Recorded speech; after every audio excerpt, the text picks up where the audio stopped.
Lizabeth, may isiniwalat sa uling sandali ni Mike bago pumanaw.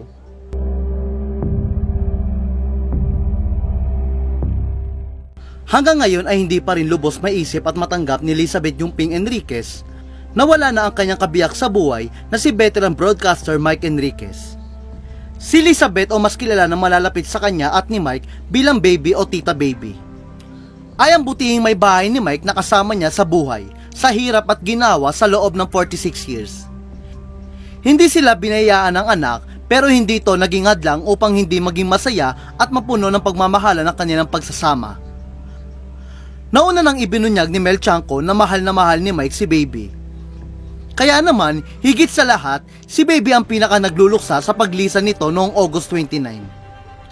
Samantala, sa isang eksklusibong panayam ni Jessica Soho kay Baby, ikinuwento niya ang mga huling sandali ni Mike bago ito mamaalam. Sa umpisa ay inamin ni Baby na hindi pa nagsisingin sa kanya ang katotohanan na wala na si Mike.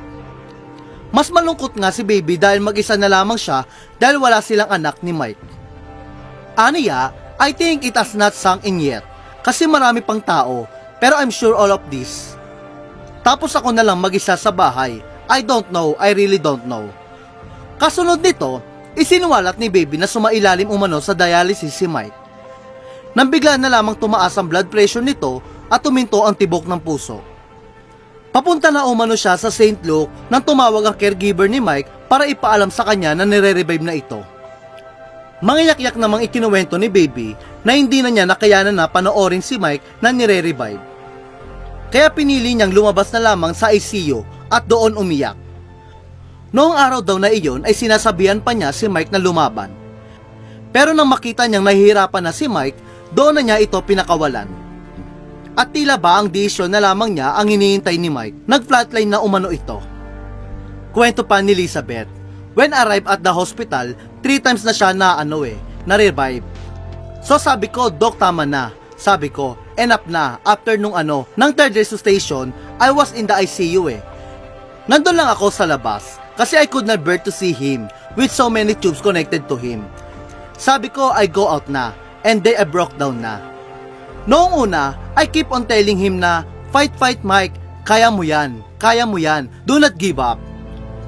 Pero nung bandang huli, nakikita ko na parang nahihirapan na nga siya. Sabi ko, sige na, kung pagod ka na.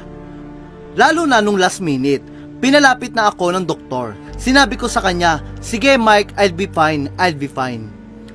I know God will not forsake me. Kung pagod ka na, you rest na, and I love you. Yun lang ang sinabi ko, and then I broke down na Tapos after several minutes, nilapitan na ako ng doktor. Baby, nag-flatline na. Sa uli, sinabi ni Baby na lumaban si Mike hanggang sa uli. At ang tanging nagpanatag umano sa kanya ay ang isipin hindi na naghihirap si Mike. Ani ni Baby, of course yes up to the end, ang tagal. Kaya nga, ang nagiging consolation ko na lang ngayon, kahit is very sad kasi he's been through a lot, his body na was full of holes.